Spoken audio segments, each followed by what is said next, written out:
While Heavenly Delusion's first episode was full of setup for questions and possible plot points, Oshinoko's first episode was a true setup that served to completely mislead the audience, but it's only through an analysis of the first episode that the payoff at the end truly makes sense. So for Oshinoko, I will tackle the first episode in a different way from Heavenly Delusion. Oshinoko is a story that was written by the genius behind Kaguya-sama Aka Akasaka Akasaka, and knowing who the writer is sets up the story for success, but it could also lead people to have expectations as to what the story is about when they start watching a 1.5 hour episode, but I've never been mixed up this heavily by a show's premise before, and at the end of the full runtime, I appreciated every single bit of setup that was given to it. Hearing that an idol anime had a movie-length first episode, and that after said episode surpassed FMA on my anime list tells you everything you need to know.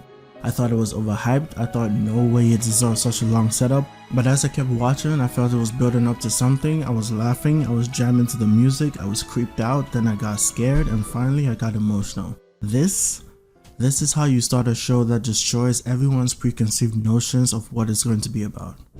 It started off on the comedic side to get us to really know the personality of the main characters, and both of them started talking about their different thoughts on being reborn.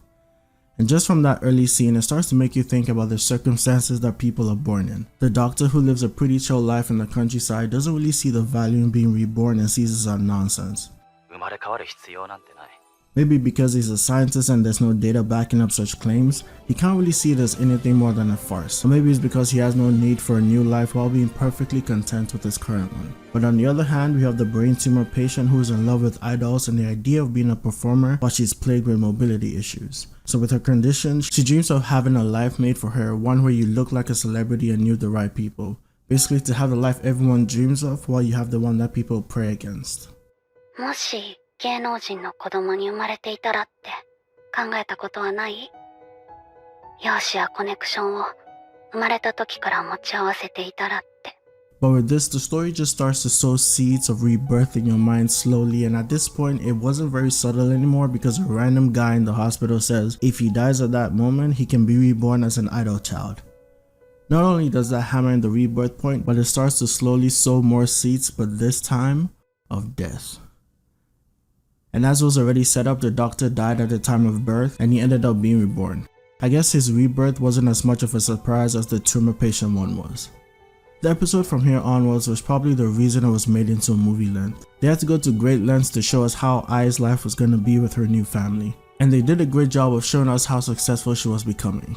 I was rooting for her and I'm sure you were as well, because what she did was damn near impossible, even for people without kids, much less a single mother of twins in her teens. The events that this first episode sets up can be seen as what happens when the two people who are involved in making a baby do not agree on what should happen. And this kind of conversation is very difficult to have with people, much less with one guy talking in the YouTube video, but what I would say is that it was handled tastefully here, and the way I wholeheartedly wanted to be better for her kids was heartwarming. It could honestly be an inspiration to someone out there who may be going through the same thing as her.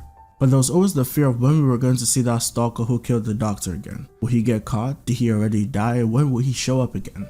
But in between those questions, the kids were showing signs of what they wanted to be in future, the prospects they had received from their great genes. This was great because this was the truest part of the episode, the parts involving the kids. Ako was a former doctor turned idol fan who felt like he had to do all he could to protect his patient because of what she was going through and what she was seemingly giving up to have her kids. Ruby was a former brain tumor victim who had tried all she could to just walk on some days but couldn't do it and wanted to be able to dance or perform, and both of them died, and Be Reborn gave them the chance to be able to fulfill the dreams they had prior to their death. So even though the story became sort of a mystery to find Ai's killer, the story always focused on the kids, but it was still a shock to see how the events played out because Aka Akasaka made us fully invested in the family, he made us fully invested in the company and everyone involved. Oshinoko could have definitely done all this in about 3 to 4 episodes, but then it wouldn't have had the impact that it did by keeping us hooked and following the characters for over an hour, only to end in a tragedy.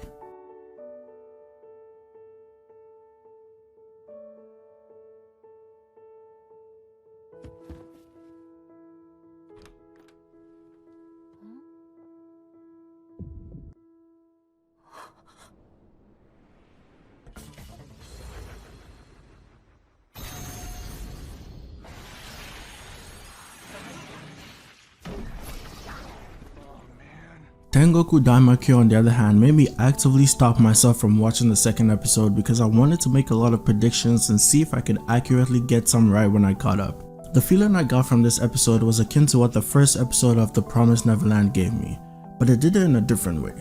It sets up mysteries of both the outside world and inside by giving us multiple perspectives. We get to see different people living in a facility that has all the amenities they could want, but the thought of not being restricted behind walls or a dome intrigues them. Then you have others who are seeking heaven or what people around them may consider to be heaven because the way life currently is could only feel like hell. We get introduced to the two main characters on the outside and just random bits of possibly important characters on the inside. For example, the guy with crazy reflexes, the girl who has visions, the boy who looks like Maru on the outside, the artist who drew a fish with arms so he could eat other fish, and the girl who seemed eager to show something to the professor. It didn't hammer in the importance of everyone, but you get the feeling they might either be important in saving humanity, or they'll be fodder for another character's development by getting eaten. In just 25 minutes, you would ask yourself, what are these monsters exactly? Where did they come from? How was life before their destruction? Who is Maru exactly and why did he need a bodyguard? Why does he move the way he does and why does he have a twin on the inside? Why can the girl essentially see the future? Is this story going to have humans with supernatural powers and what happens to all their families? Are tomatoes special in this world? That first shot of the entire show was of a tomato. And I'm wondering if this facility is the heaven those thugs mentioned, and if it is, it means someone has been able to escape before. Of course, these are not all the questions it poses, but you get the point. It didn't just throw things out at us randomly, we kind of just naturally want to know these things because of one important thing: captivating characters.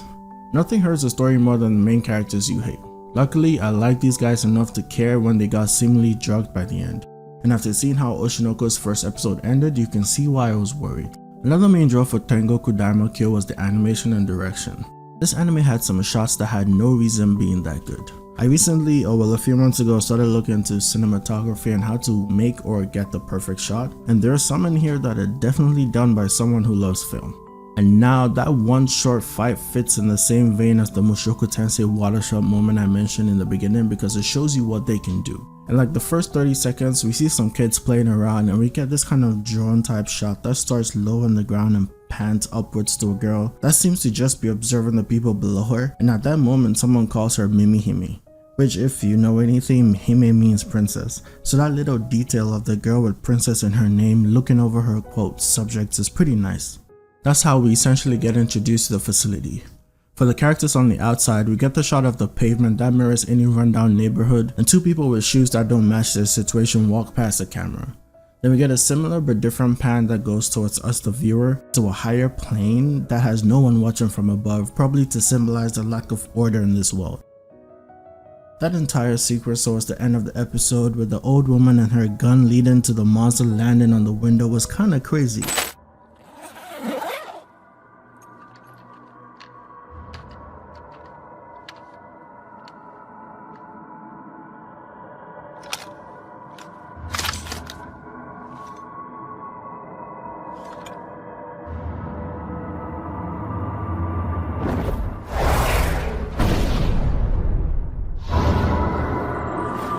Now disclaimer, I'm probably looking too much into all these things, but that's always fun to do in the first episode. And obviously that little fight was pretty cool. They had a good mix of close-up shots, low angles, mediums, and over-the-shoulder ones too, but the way all these types of shots were changed and mixed together helps to depict the flow of the battle better. And the one POV shot on this fight is when the old dude was getting kicked in the face and it made me jerk my head back a bit. It was perfect.